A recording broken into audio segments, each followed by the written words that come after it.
Mamma mia, salut les amis et bienvenue dans cette vidéo numéro 10 consacrée tout simplement au concept avancé en PHP. Alors dans cette vidéo, qu'est-ce que nous allons voir? Nous allons créer ici notre fameuse méthode qui va permettre d'afficher de manière beaucoup plus lisible tout simplement les langages de programmation que maîtrisent nos fameux programmeurs. Ok?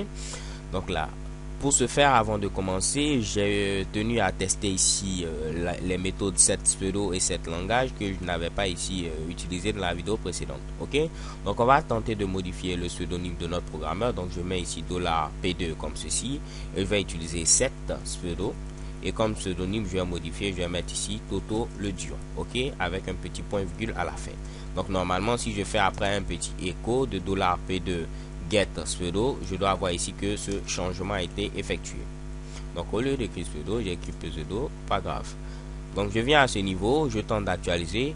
Chez Kebam, vous voyez ici le pseudonyme n'est pas valide. Ok, pourquoi on voit ici le pseudonyme n'est pas valide?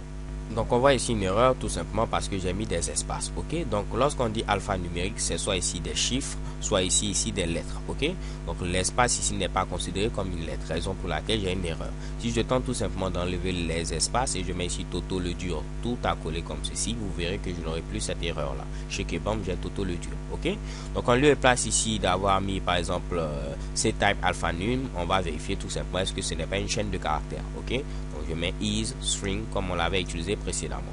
L'objectif c'était tout simplement de vous montrer également ctype alnum. Ok, alors là rien de bien compliqué. On va maintenant essayer de modifier pourquoi pas ici la liste des langages. Donc si je viens par exemple ici, je mets ici 7 langages. Ok, normalement je dois donner ici en paramètre un tableau. Si je mets une chaîne de caractères, voyons voir ici ce que j'aurai comme résultat, une erreur. J'actualise chez Kebam, vous devez fournir la liste des langages dans un tableau. Donc là par exemple si je mets maintenant un tableau vide, je n'aurai plus ici cette erreur parce que le paramètre, le paramètre qui a été fourni c'est tout simplement un tableau. Donc je viens à ce niveau, j'actualise chez Kebam, mon erreur tout simplement disparaît. Donc les gars, on a testé maintenant cette pseudo, on a testé également cette langage et on a apporté nos petites modifications. On est à mesure maintenant de pouvoir continuer sans trop de difficultés. Donc autre chose qu'on fait c'est quoi? Si je viens au niveau de personne.classe.php, au niveau de notre constructeur, je prends ici directement la valeur qui m'a été fournie à ce niveau et je mets au niveau de $10 non. Ok, cela n'est pas du tout bon. Pourquoi? Parce que je peux donner ici l'âge de mon utilisateur qui n'est pas tout simplement ici un entier, parce qu'il ne vient pas ici utiliser la méthode setAge qui va permettre ici de vérifier d'abord est-ce que c'est un entier.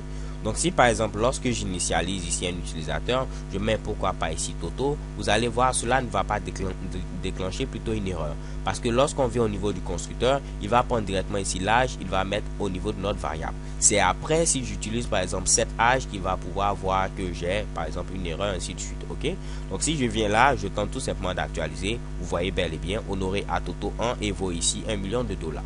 Donc ce qu'on fait généralement, on utilise directement ici les mutateurs, ce qui va nous permettre de vérifier les valeurs avant ici de les attribuer à nos différentes propriétés. Donc je mets ici set nom directement en utilisant ici mon fameux mutateur. Ok, de même à ce niveau, je mets ici set âge.